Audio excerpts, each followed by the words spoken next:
Mas vamos lá. Começamos aqui, então, essa edição do Arbitalks, não é? Uma parceria da Câmara de Conciliação, Mediação e Arbitragem, CIESP-FIESP, com o programa de pós-graduação da Pontifícia Universidade Católica de São Paulo, aqui, né, na pessoa do professor Cláudio Finkelstein. E é minha satisfação receber aqui hoje três nomes aí bastante atuantes do direito, também do setor de investimentos, startups e resolução de disputas, o Thomas Law, a Maria Eugênia Finkelstein e o Martin Della Valle. Meus caros, sejam, portanto, muito bem-vindos a esse Arbitalk. Tenho certeza que será um momento muito proveitoso aí de troca, de aprendizado. Thomas, por favor. Obrigado, doutor João. É uma grande honra poder participar do Arbitalks, e desta vez com duas figuras importantes nesta área, tanto da arbitragem como startups e propriedade intelectual. Dr. Martin Della Valle, doutor em Direito pela USP, árbitro, advogado com notório conhecimento nesse segmento, e também professor e co-founder da Law Tech Company. Dê uma pesquisada um pouquinho, Dr. Martin. É a Zenit Source, a minha Law Tech. Tá certo? A Law Tech Company. Não, o nome é Zenit Source. Zenit Source. Eu vou até... Zenit Source. É uma startup? Isso, de tecnologia para compliance. Que legal. E também a minha amiga, professora Maria Eugênia Finkelstein, doutora, professora, foi minha orientadora do doutorado. Uma grande satisfação e honra estar falando com a minha professora, que participei ao longo desses anos na monitoria de aulas de novas tecnologias, e é por isso que isso me engajou nesta área, professora Maria Eugênia, que hoje eu estou com algumas startups do Brasil, em Dubai, na feira da GITEX 2021, e aqui também é um ambiente muito interessante de tecnologia, de pesquisa e inovação. E hoje a matéria é exatamente essa, sobre startups, propriedade intelectual e arbitragem. Então, eu começo com a professora Maria Eugênia fazendo um panorama dessas questões que hoje está em voga na questão técnica e também na questão do direito. Professora Maria Eugênia, por favor. Bom, em primeiro lugar, eu gostaria de agradecer a organização da Câmara da Fiesp, ao convite do professor Cláudio Finkelstein, ao Martim. A gente estava conversando agora há pouco, a gente tem certeza que se conhece, a gente ainda vai achar da onde. E, claro, o meu querido Thomas. O Thomas foi meu aluno desde a graduação, depois ele foi meu mestrando, depois meu doutorando, ele chegou a fazer curso na GV comigo. Então, assim, é sempre um prazer imenso estar aqui com o Thomas, estar lá em Dubai, a gente ajudou a escolher as startups que iriam representar o Brasil nessa. Então, assim, é um grande prazer estar aqui com vocês hoje. Bom, antes de começar, eu até pedi, né, para o Thomas me deixar começar, eu só queria traçar um panorama sobre as startups no Brasil e quais são os principais focos de desentendimento, para daí a gente conversar um pouquinho sobre a eventual forma alternativa de solução de conflitos por meio de arbitragem. Tá? Então, assim, em primeiro lugar, startups são aquelas empresas que atuam com inovação, escalabilidade, repetibilidade, flexibilidade e rapidez. O que quer dizer isso? A palavra cerne aqui é escalabilidade. Elas podem, em função dessa sua base tecnológica de inovação, elas podem escalar muito rápido. Então, os investimentos delas, que são feitos uma vez só, a partir daí ela só replica sempre a mesma tecnologia na solução de problemas similares de vários clientes.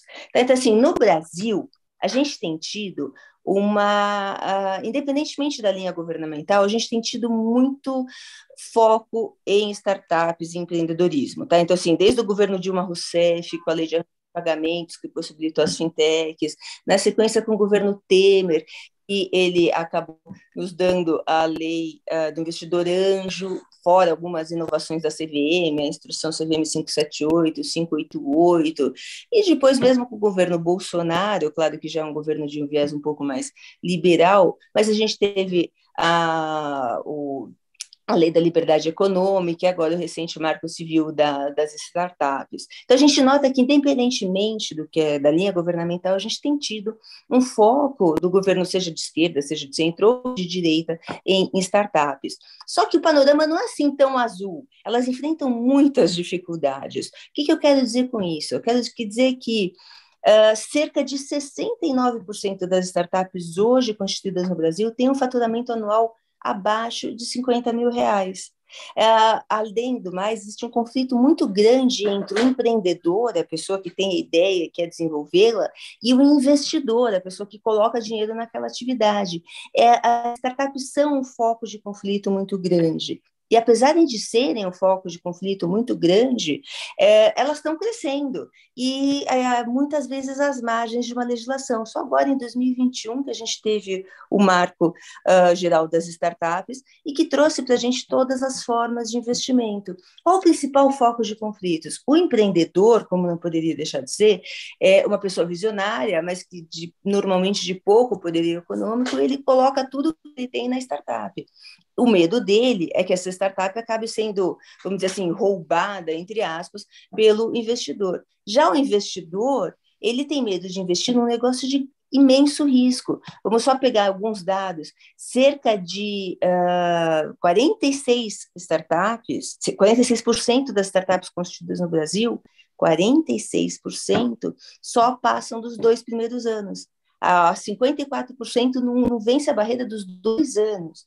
A gente tem que cerca de 25% das startups constituídas no Brasil vencem a barreira dos 5 anos. Para vencer a barreira dos 7 anos, esse percentual cai ainda mais. Isso quer dizer que é um negócio de risco. Então, o investidor, ele entra com dinheiro num negócio de risco e o empreendedor, ele acredita piamente naquela ideia e não quer abrir todos os dados para o investidor. Então, elas são um foco de conflitos, tá? Eventualmente, mas para frente no nosso bate-papo, eu queria ter a chance de conversar com vocês sobre essas formas de investimento, porque elas são problemáticas, mas assim, eu só queria passar esse introito, tá? São focos de conflitos, a gente precisa ter formas alternativas de solução desses conflitos, tá ok? Obrigado, professora. Agora eu vou fazer uma pergunta para o Dr. Martim sobre em que medida a arbitragem pode ajudar e proteger os investidores em startups, especialmente em comparação com o Poder Judiciário. Dr. Martim, por favor. Bom, já que sim, a gente está num bate-papo aqui, eu imagino que me convidaram para isso aqui, acho que eu tenho 2 chapéus, né? Eu tenho o chapéu de trabalhar com arbitragem, atuar como árbitro, ser advogado, mas também de ser um empreendedor, ser um fundador, cofundador de uma startup de tecnologia que pretende ser tudo isso que a professora Maria Eugênia falou, quer dizer, que vai ter escalabilidade, vou chegar lá e virar ter uma grande escala, tal. Estamos num bom começo, eu acho, mas que não vem sem problemas. Então, eu queria tentar um pouco dividir das 2 coisas, né? A gente não pegou investimento, a gente foi se autofinanciando, já temos cliente, conseguimos uma certa base de clientes, tal, mas acho que um dos primeiros pontos, né, justamente talvez por conta dessa visão do ambiente e da vontade, né, de querer fazer acontecer rápido e tocar tudo, startup costuma ser uma bagunça, né? Isso é uma bagunça, não sei, está todo mundo querendo fazer acontecer. O que quer dizer? Isso é bom que você entrega o que você precisa entregar. A ruim é que a parte de formalização vai ficando um pouco para depois, como assim, numa visão geral, né? Muita coisa feita com um baixo grau de formalização, para não dizer grau de formalização quase que nenhum, né? Óbvio, se a gente está falando a proteção do investimento, aí é diferente. Você está chegando, sei lá, com rodadas de investimento, essas coisas, você tem você tem uma outra coisa, né? Mas no caso, vamos dizer, o caso mais geral de startup como você monta, a parte de propriedade intelectual, eu ainda vejo pouca atenção, né, à grande formalização. Então, essa é uma primeira barreira. Então, a formalização ela demora um pouco, porque todo mundo querendo fazer o negócio acontecer. Óbvio que isso tem sido mitigado, porque tem escritórios já que têm se especializado com isso, enfim, tem um marco legal que está sendo desenvolvido, como falou a professora, mas aí você vem depois, e aí, como nós já sabemos, isso é da dinâmica de resolução de disputas de um modo geral, já é uma coisa normalmente secundária dentro das negociações como um todo, a escolha da forma de resolução de disputa, né? Então, acho que a gente tem, enfim, aí são duas primeiras barreiras que eu acho que existe, não é barreira, veja, são dados de realidade, um certo panorama que ainda tem um certo espaço para alguma evangelização dentro do ambiente geral de startups, bem como uma oportunidade de negócio para escritórios. E tem alguns já com essas práticas bem desenvolvidas e com modos alternativos de cobrança também, porque, enfim, nem todas as startups vão... Bom, ali você está discutindo R$100, né? E eu conheço alguns amigos que montaram startup depois de sair de grandes multinacionais, até foi o meu caso, eu fui vice-presidente global de uma grande, das maiores 5 empresas de bens de consumo do mundo. Você está ali acostumado com uma super infraestrutura, depois no dia seguinte você está discutindo R$100 ali na sua... E é você que faz tudo, né? E isso inclui gastar, a sua decisão de alocação de recursos, dinheiro com advogado, ele é bom, mas você provavelmente vai colocar depois de um desenvolvedor de software que vai fazer uma coisa que você precisa entregar rapidamente, né? Então, aí tem uma tendência a tentar ser um pouco mais econômico. Aí, quer dizer, mas tendo sido superado isso, aí vamos para as grandes discussões são, no fundo, as vantagens da arbitragem sobre o Poder Judiciário. Eu tenho notado, mas isso, de novo, eu estou compartilhando uma experiência, mais uma experiência, enfim, de atuação disso que uma posição, enfim, não é técnica ou jurídica, mas você tem uma grande barreira para a adoção da arbitragem de um modo geral. Tem duas grandes formas de proteção, né? A proteção do próprio investimento, o investidor que faz o seu round e quer ter a sua proteção de alguma forma e receber isso aí, né? E você tem a própria proteção, acho que a gente vai falar um pouquinho depois, de propriedade intelectual, né? Que muitas dessas, principalmente no perfil que a professora Maria Eugênia passou, é parte integral, é da essência dessa... enfim, de uma startup, que você está criando uma coisa nova que tem que estar protegida de alguma forma por propriedade intelectual, né? Lato sensu, seja direito de autor, né? Principalmente caso de código, algoritmos, coisas assim que vem na forma de direito de autor, e outras que vão vir, enfim, na proteção, desenho industrial, as mais clássicas, patente, desenho industrial, etc. Mas, enfim, é da natureza isso, né? Então, são dois grandes eixos que eu vejo nisso aí. Eu acho que tem uma grande dificuldade ainda percebida, que é o custo da arbitragem, né? Porque você tem uma coisa é você brigar no judiciário, você sempre arruma um advogado um pouco mais camarada, que você pode dar equity para um advogado tocar suas coisas e virar, ou você fazer arranjos alternativos. Numa Câmara Arbitral, né, e os custos do judiciário de demandar são mais baratos. Na Câmara Arbitral, você tem que pagar antecipadamente metade dos custos, tenha você razão ou não, quer dizer, você não tem a vantagem de aguardar a decisão. Mas, tendo dito isso, né, que eu acho que essa é uma questão que eu tenho visto, um certo medo do avanço de caixa de um modo geral, a menos que elas já estejam num grau de captação grande, um dos principais problemas de startup é caixa, né? Você sempre tem uma boa ideia, coisas que tem um ciclo de maturação que, se der certo, você vai virar o próximo Bill Gates, mas enquanto você não vira o próximo Bill Gates, você tem que pagar o seu aluguel do seu co-work, você tem que pagar as pessoas que estão trabalhando para você, tal. Quer dizer, então sempre caixa tende a ser um problema, né? Eu posso complementar um pouquinho? Claro, vamos lá. Olha só, a gente tem hoje no Brasil, constituídas em operação, cerca de 14 mil startups. E o que o Martim falou, assim, é realmente verdade. A grande maioria delas, como eu falei, cerca de 79% delas, a gente está falando quase 80% das startups, não tem um faturamento de mais de 50 mil reais. Coitadinhas. E tem um foco de conflito muito grande, o Martim sabe disso, tá? Na medida em que o empreendedor quer proteger a sua propriedade intelectual, o investidor quer proteger seu investimento, o foco de conflitos é imenso dentro. São conflitos de interesses sérios. Então, se a gente for discutir isso no judiciário, a gente está falando de empresas que dificilmente passam a barreira dos 2 anos, mas da metade não passa.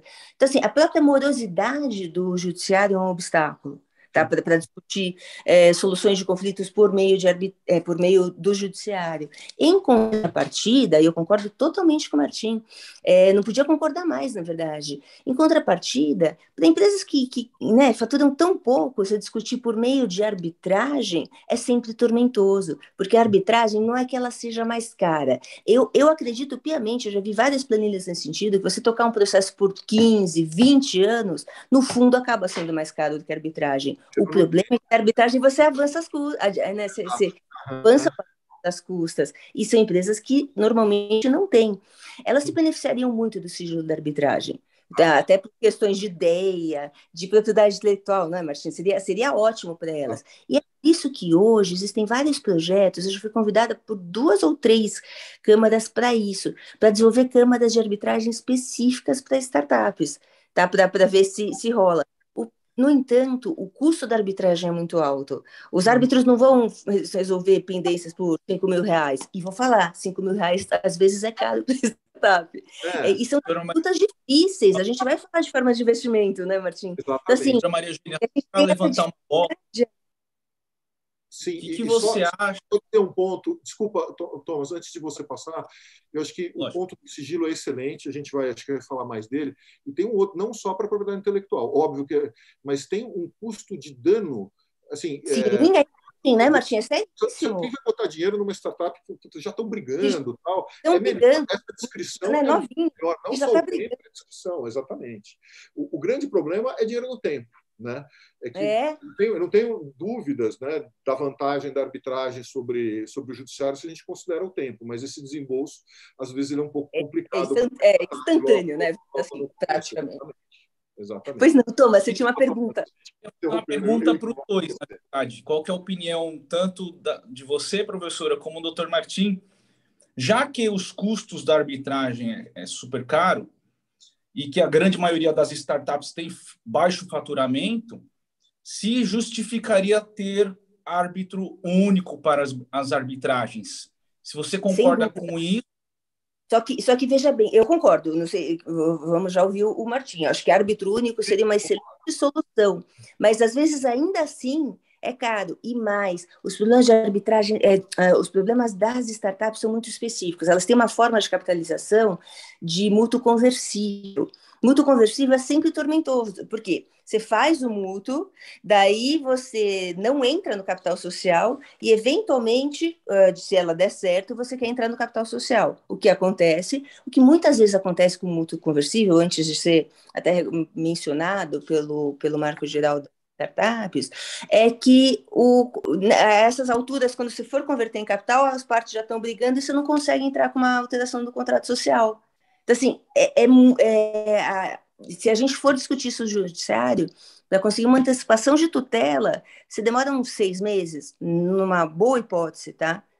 Imagina, na pandemia, teria sido um absurdo, né? Tudo parou, afinal. Mas vejam, 6 meses, uma empresa que normalmente não passa dos 2 primeiros anos, Então, assim, o tempo do judiciário não é o tempo das startups.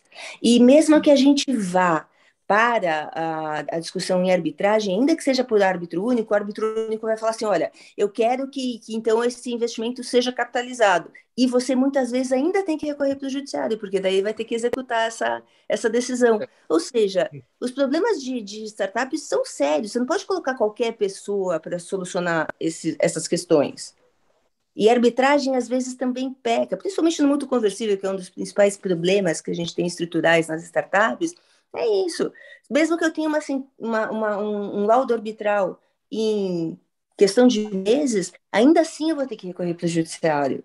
Então, assim, os problemas de startups são meio tormentosos. Então, árbitro único, eu gosto da ideia, eu acho que barateia não o suficiente do que seria cabível para o caixa de uma arbitragem, mas para piorar a situação, não é só da arbitragem em si, é da execução da decisão. Martim, desculpa se eu falei alguma coisa que você não concorda. Mas não, eu concordo com tudo.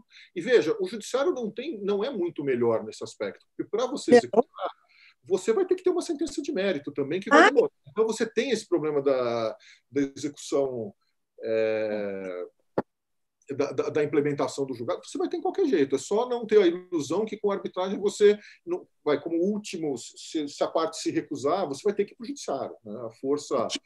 Não sei você, mas eu tenho colocado mediação em caso de startups.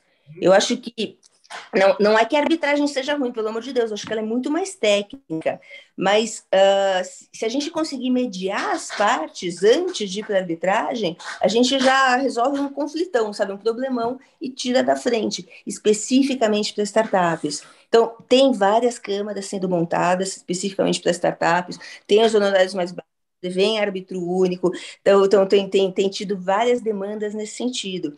Mas eu não sei se não é o caso especificamente de startups da gente sempre tentar uma mediação antes. Mediação tem apresentado excelentes resultados em vários casos. Muita gente não quer brigar, quer resolver, o tempo é essencial para o negócio e é uma realidade especificamente de startups. Então, não sei, daí eu queria ouvir.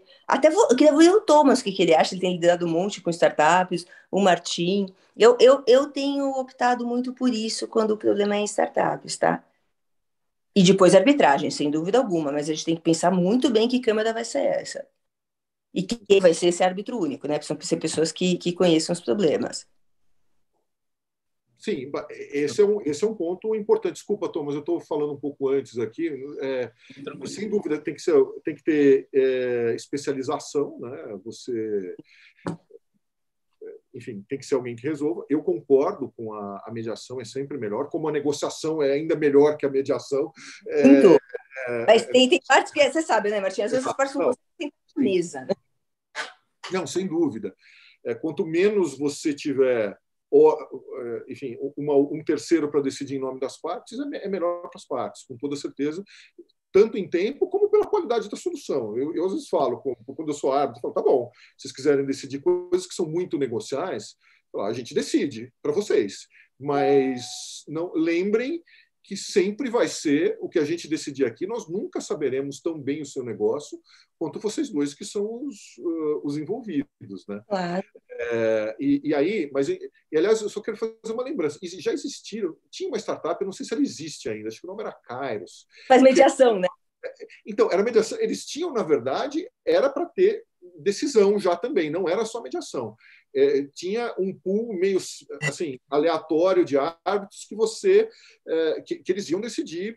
Assim, se não desse a mediação, iriam decidir também. Tá? Eu acho que ela me para mediação, se for a mesma que a gente está falando. Era uma internacional. Tinha um pessoal na França, um pessoal na Argentina, um pessoal no Brasil também. Aqui do Brasil, específico. Mediação, e várias empresas de bens de consumo começaram a adotar essa startup de mediação para resolver, porque aquele consumidor.gov é super legal, eu gosto da iniciativa pessoalmente, tá? Mas a verdade é que o consumidor.gov ele faz um ranking, né, das empresas mais reclamadas. Então, muitas empresas de bens de consumo queriam fugir daquilo, então elas iam para esse app aí de mediação. Agora, de arbitragem, mais complicado, né? Uma, arbitragem de consumo é sempre aquela discussão, né? E dois, daí você precisaria, é causa abusiva você optar pela arbitragem, então, assim, nunca Mas funcionou. esse não era de consumo, tá? Então nós não estamos falando da mesma, não era de Então, consumo. Era para outras questões menores, né? Questões entendi. repetitivas, tal, mas não era uma grande arbitragem, mas seriam. E só para dizer, né? Eu acho que sim, eu acho que a gente tem que tentar fazer isso. Eu acho que tentar fazer câmaras especializadas. Mas, assim, o melhor que eu consigo ver é uma ultra-oralidade que você faz, se concentra tudo para poder juntar as duas coisas. Quer dizer, alguém que tem um faturamento de 5 mil por mês e um árbitro que, não vai poder dedicar, sei lá, 50 horas da vida dele para decidir, é fazer um procedimento ultra enxuto e oral, né? E já sair com a decisão em muito pouco tempo, né? Eu acho que esse é o jeito, mas ainda assim, enfim, não resolve todo o problema que a Não. professora Eugênia colocou. Thomas, desculpa, a Deixa eu gente fazer está uma pergunta monopolizando. ambos os Eu palestrantes. acho que, Martim, a gente está aqui para discutir. O que você acha, Thomas? Você tem trabalhado muito em startups. Doutor Martim e professora Eugênia, vocês acham que há empecilhos em ter o processo totalmente em ambiente virtual, sem documentos físicos? Qual que é a Zero. sua opinião, doutor? Zero. Eu acho ótimo, na verdade. Olha, eu demorei para eu tenho que reconhecer aqui a minha dificuldade. Foi difícil para mim migrar para o meio totalmente virtual, para ver os documentos e tal. Mas uma vez você pega o jeito, é maravilhoso, né?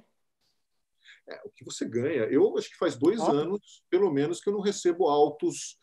Como eu sou árbitro, eu não recebo uma via física. Eu também não.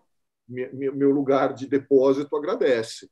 Né? E o meio ambiente também. Várias que eu fiz. Sim, o meio ambiente também. Eu gosto de ler, principalmente documento, eu gosto de ler na mão, mas é um gosto que não justifica. Eu acho que tem zero problema em ser 100% virtual. E a pandemia, se tem alguma coisa boa dela, ela provou que dá para viver assim. Né? Dá, total. Fazendo audiências só virtuais, acho que tem sido muito mais rápido, na verdade. E o pessoal de startup, eu acho que se beneficiaria muito disso, porque eles são mais tecnológicos até do que a gente, óbvio, né? Uhum, uhum. Eu vou entrar agora num tema, doutor Martim, professora Maria Eugênia, sobre a questão da propriedade intelectual. Aí eu queria saber a opinião de cada um de vocês. Questões de propriedade intelectual podem ser protegidas por arbitragem? Se sim, quais? E se é recomendável utilizá-la? Tá. Por favor, doutor Martim. Pois não, Martim, por favor. Eu acho que sim, né? São questões arbitráveis. Acho que isso tem que tomar um cuidado quando a gente fala de propriedade intelectual, que é um pouco o que a gente fala também em antitrust, por exemplo. Tem questões de direito público que entram na arbitragem, né? E que é a questão da arbitrabilidade. São arbitráveis direitos de propriedade intelectual? Depende do tipo do direito. Os direitos que você tem são entre particulares, os efeitos entre particulares daqueles direitos, sim, são arbitráveis. Eu não só acho que pode, como eu acho que deve usar arbitragem para isso, se não por nenhuma outra razão, porque você tem sigilo. Tudo bem, você pode pedir sigilo judicial, sigilo no procedimento judicial, pode, decreta um segredo de justiça sem problema, mas você nunca sabe. Tá? Na arbitragem, as câmaras já estão muito mais treinadas e tem esse cacuete, os próprios advogados da arbitragem já sabem, enfim, você tem toda uma parte aí de proteção e sigilo, primeiro, de saber que não tem discussão, de não ter publicidade, nem que a discussão existe. Em segundo, do próprio conteúdo que é proprietário. Um dia, já aconteceu, eu tive casos que eu sou advogado de contencioso de formação e continuo sendo. Casos espinhosos, questões que eram para ser ficado em sigilo, até botam, mas aí o cartório demora 2 dias para botar ali no sistema e as pessoas já viram tudo. E falou, e aí? Né? Tem casos de grande repercussão que isso acontece, que tem sigilo decretado, casos de assédio, sabe? Coisas, inclusive, da esfera muito íntima das pessoas que acabam vazando por conta disso. Então, a arbitragem, acho que as instituições, né, aqui, a Fiesp está muito mais bem equipada para tomar isso. O que a gente tomar cuidado é que as coisas que você tem, sei lá, você não está feliz com uma decisão do INPI, paciência, você vai ter que litigar porque você não tem cláusula arbitral entre você, enfim, e a autoridade, como não tem conjunto comercial. Essas coisas você não tem, elas não são arbitráveis, pelo menos no primeiro momento, salvo convenções muito específicas. Mas no que diz respeito à arbitragem entre dois particulares, seja questão de contratos mesmo, né? Uma questão contratual de transferência de tecnologia, ou questões de defesa, que enfim, a propriedade intelectual entra como argumentos dentro da disputa, da mesma forma que você tem na antitrust, acaba entrando também. Óbvio que o árbitro jamais vai substituir ao CAD, jamais vai, ou ao INPI, mas ele vai tomar aquelas decisões com base no direito da propriedade intelectual. E, de um modo mais geral, isso tanto na arbitragem brasileira quanto na arbitragem internacional, existe já, e nós estamos falando aí desde o caso Mitsubishi para antitrust, mas para outras coisas. Pega grandes autores, sei lá, o Misteles, o Breculax, esse pessoal, existe uma tendência global de aumento do âmbito da arbitragem, né, da própria arbitrabilidade. Sem dúvida, a propriedade intelectual está dentro disso. Acho que efeitos entre partes, efeitos privados de propriedade intelectual, sem sombra de dúvida. Não acho que pode como deve. Desculpa se eu falei de...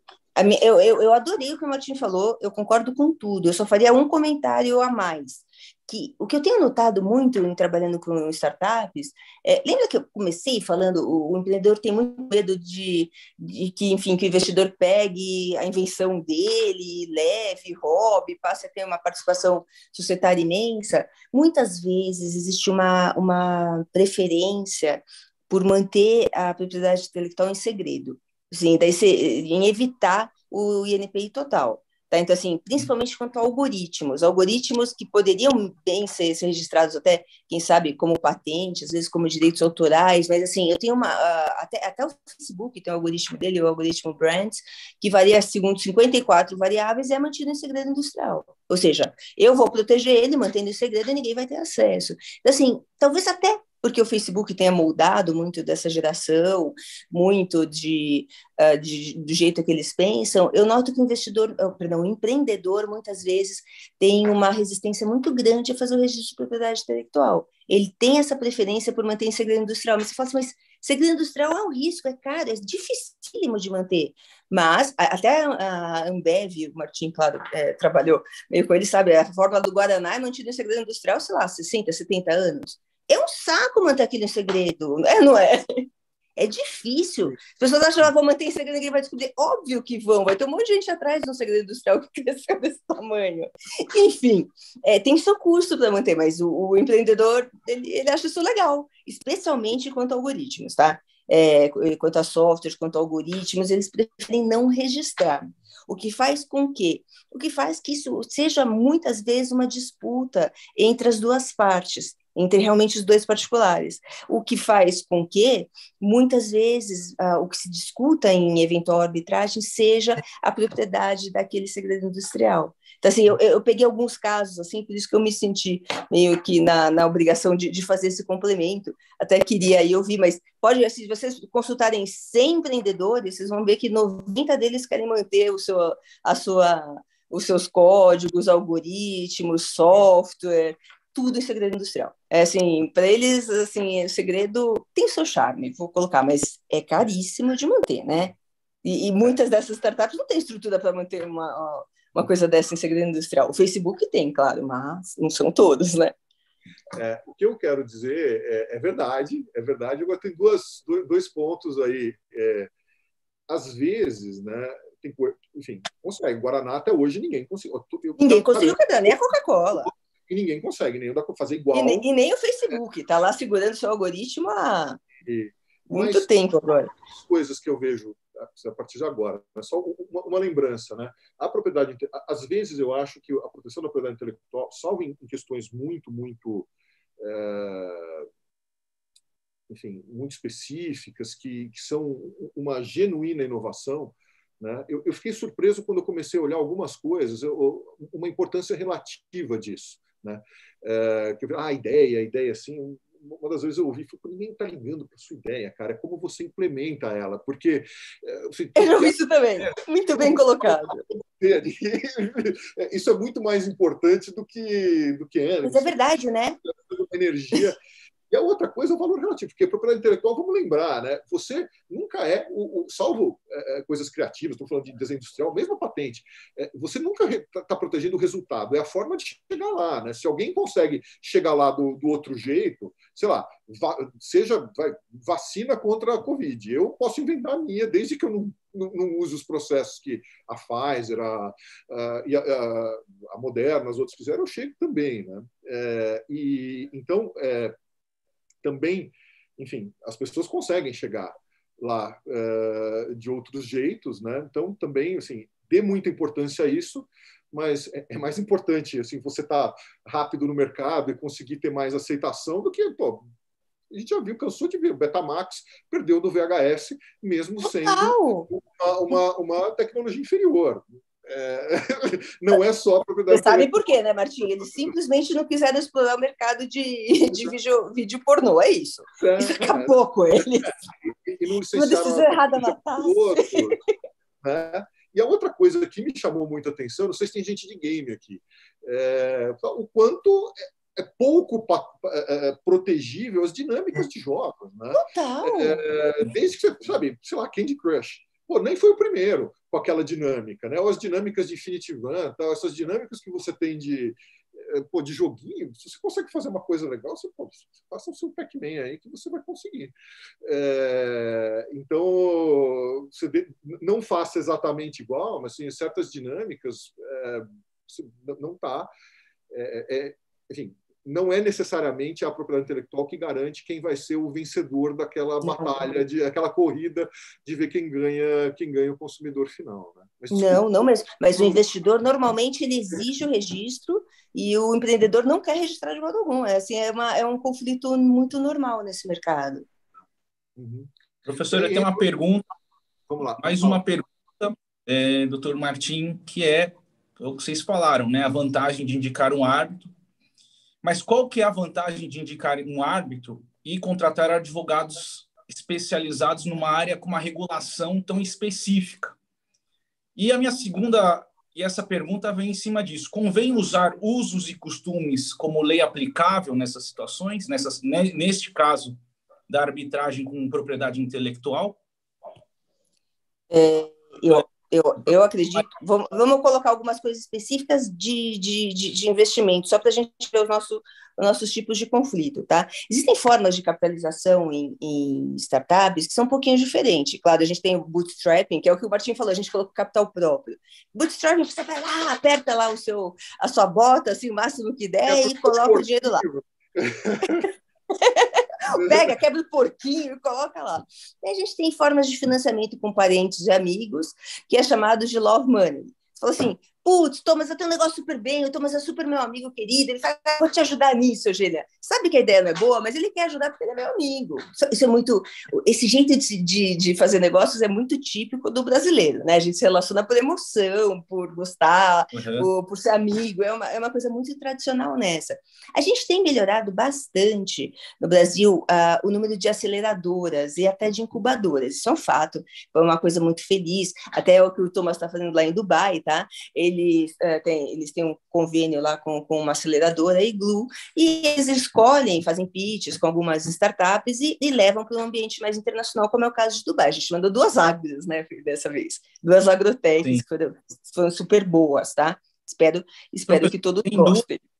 2 startups que você participou também dos eventos anteriores, que estão aqui também com a Apex, está com o governo brasileiro. Tá. São 2 startups que participaram de eventos conosco em edições anteriores ao deste ano. Também. E elas vieram patrocinadas pela Apex. E quando a gente passa, por isso que eu até peguei esse gancho, quando a gente passa por uma forma de capitalização no exterior, a gente passa por um tipo de investimento que é possível, que a gente nem tem regulação no Brasil, que chama SAFE. São Simple Agreements for Future Equities. Então, o que eu faço? Eu tenho uma ideia, e daí alguém vai lá e investe nessa ideia e fala assim, se ela der certo, então eu vou ter uma participação absurda. Ou seja, eu dou centavos por participação no capital social. Eu dou $5.000, de repente eu tenho 50% do capital social. Para isso, esses SAFEs, a gente nem tem plataforma SAFE no Brasil e nem tem regulamentação nem no marco geral das startups. SAFE, assim, é um foco de conflitos dentro de startups, tá? Porque, obviamente, depois que você colocou $5.000 e a startup deu certo, ninguém vai querer tirar 50% da startup. Então, assim, SAFEs é aquela coisa assim, que dá um problema seríssimo, tá? E são contratos que são capitalizados fora do Brasil. A gente finalmente passou a ter o Equity Crowdfunding no Brasil, em 2017, com a instrução CVM 588, só vale para o mercado primário. A CVM está estudando aumentar o faturamento dessas empresas, que hoje é de 10 milhões, mas ela está estudando aumentar um pouquinho isso, e eventualmente passar, de alguma forma, para o mercado secundário, onde o investidor possa vender a sua participação. Só que só aproxima tanto do mercado de capitais tradicional, assim, que tem tido até barreiras ideológicas quanto a essa solução. Claro, isso ficou super patente, a gente passou a ter o financial crowdfunding no Brasil, foi super importante durante a pandemia, não só para startups, tá? Muitas pessoas que queriam manter o seu negócio, achavam que acabou o fôlego, precisava de mais 3 meses, acabou indo para isso. Temos um investidor anjo, que foi re-regulamentado, vamos dizer assim, pelo marco das startups, e temos todos os fundos que a gente chama comumente de venture capital, que são vários, né? A gente tem 4, 5 tipos de fundos de venture capital especificamente. Então, vocês estão vendo, além disso, a gente tem o raio do mútuo conversível. O mútuo conversível foi regulamentado e acho que eu já falei brevemente, não quero me estender, mas que é uma coisa que dá problema. Eu faço um empréstimo e depois esse empréstimo tem que ser capitalizado. Até essas partes estão em conflito, como capitalizar? Então, percebam que a verdade é que os nossos conflitos em startups são inúmeros. Eles são inúmeros, Tomás. Então, assim, você fala assim, olha, como que você vê, então, o árbitro único? Eu vejo super bom, desde que ele saiba que são problemas específicos. Como que você vê, assim, essas diretrizes de como você acha que é usar usos e costumes? Então, eu não sei se eu acho bom para startups. Usos e costumes, porque, veja, elas são super internacionais. E a gente tem agora, a partir de 2021, uma legislação própria que tentou regulamentar quase todas as novas formas de capitalização.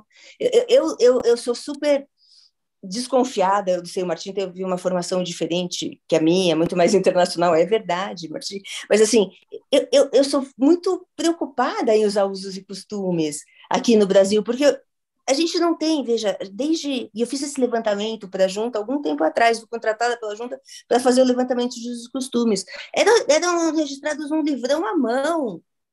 E depois, o último assentamento de era de 1958, eu juro, eu vi.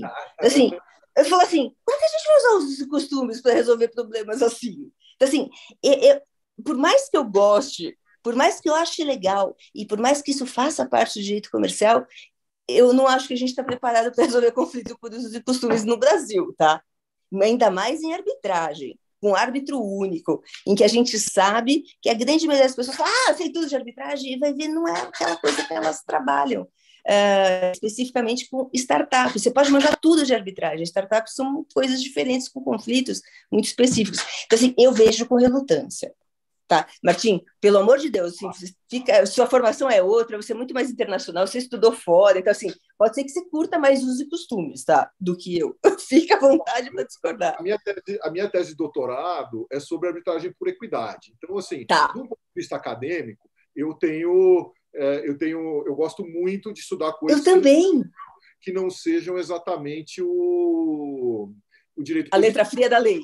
As outras entradas. Mas aí a gente vai falar, aí se a gente for entrar nesse âmbito acadêmico, vou falar, mas tá bom, mas hoje, vamos falar de Luhmann, então, o ordenamento jurídico é tão complexo que você chega a qualquer solução dentro dele, desde que você tenha um advogado minimamente competente que consiga botar o seu caso de um bom jeito. Bem colocado, né? Navegar nesse oceano de regulamento que é o ordenamento jurídico hoje. Mas isso é coisa para as aulas do Tércio, para as aulas de introdução de filosofia do direito, tal. Mas Enfim, eu gosto muito como tema, né? Eu acho que, de certa forma, na arbitragem internacional, sobretudo, você já... Enfim, essa questão ela é um pouco superada, porque você tem pessoas...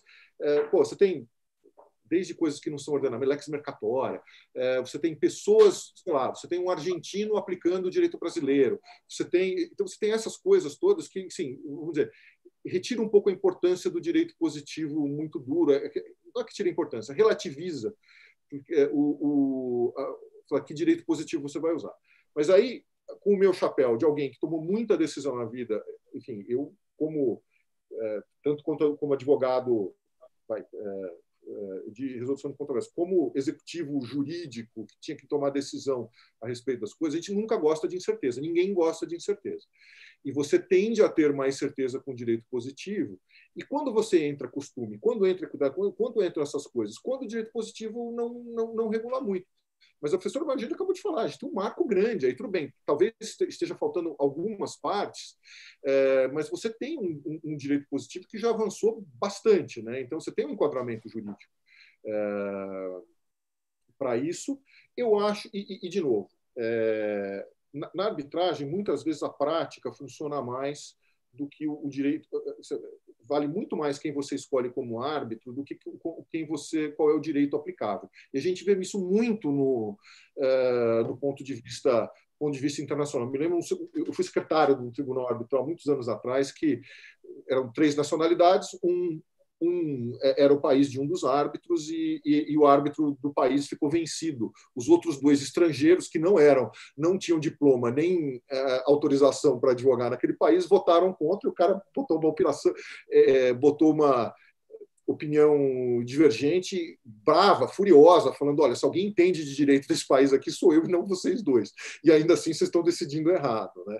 Então, só para ver que às vezes vale muito mais a pena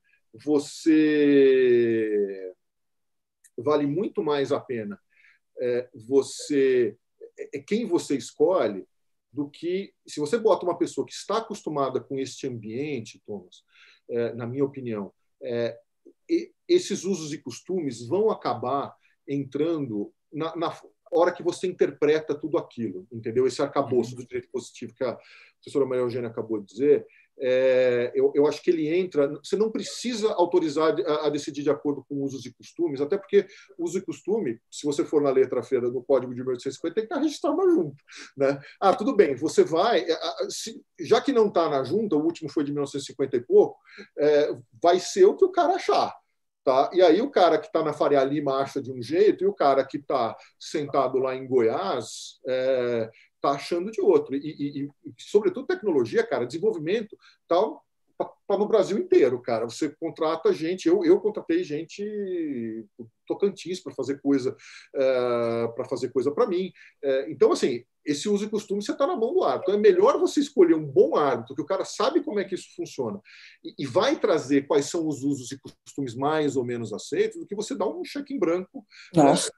Você dá um cheque em branco, o cara falar o que for, mesmo eu dizendo isso contra o meu interesse acadêmico, mas eu, como uma pessoa que tinha obrigação, como executivo jurídico, de ter certeza, tomar decisões de acordo com o que é previsível, eu prefiro uma coisa só de direito positivo.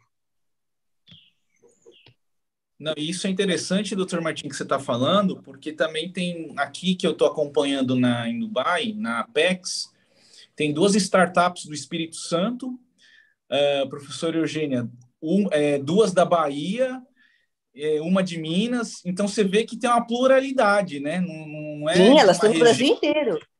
É claro que inteiro. existe uma prevalência muito maior no Sudeste, né, Thomas? Sim. Muito, muito maior. Mas depois vem o Centro-Oeste mesmo, tem muito a ver com as agrotechs, depois vem o Nordeste. Então, assim, a gente tem startups crescendo assim no Brasil inteiro. O Sul também é muito importante. Florianópolis, por bizarro que seja, acho que é a cidade que tem o maior número de startups per capita em números relativos. E se eu fosse viver de startup, era para lá que eu mudava. Eu super compreendo isso. Então, assim, espalhada pelo Brasil inteiro. O menor lugar, na verdade, é a região amazônica, né? A região norte tem pouquíssimas startups ainda. eu perguntei aqui para o pessoal de Dubai, da Expo 2020, o que eles vão fazer daqui 6 meses, porque eles fizeram todo o pavilhão dos países, e parece, escutei até através do Luciano, do Pavilhão Brasil, que depois dos 6 meses, eles vão fazer na Expo 2020 a incubadora das startups dos países. Ou seja, vai ter do Brasil, vai ter dos Estados Unidos, vão as startups ficar, eles vão ficar depois dessa feira de 6 meses, talvez vai ser um hub aqui. Que legal! Legal. Bom, estamos chegando já ao fim do programa do Arbi Talks. Quero agradecer aos professores doutora Maria Eugênia Finkelstein, também doutor Martim Del Valle, pela belíssima exposição de hoje, por essa conversa com os telespectadores na área da arbitragem, também na área das startups. E eu volto a palavra para o doutor João Lessa, que está organizando este evento de hoje.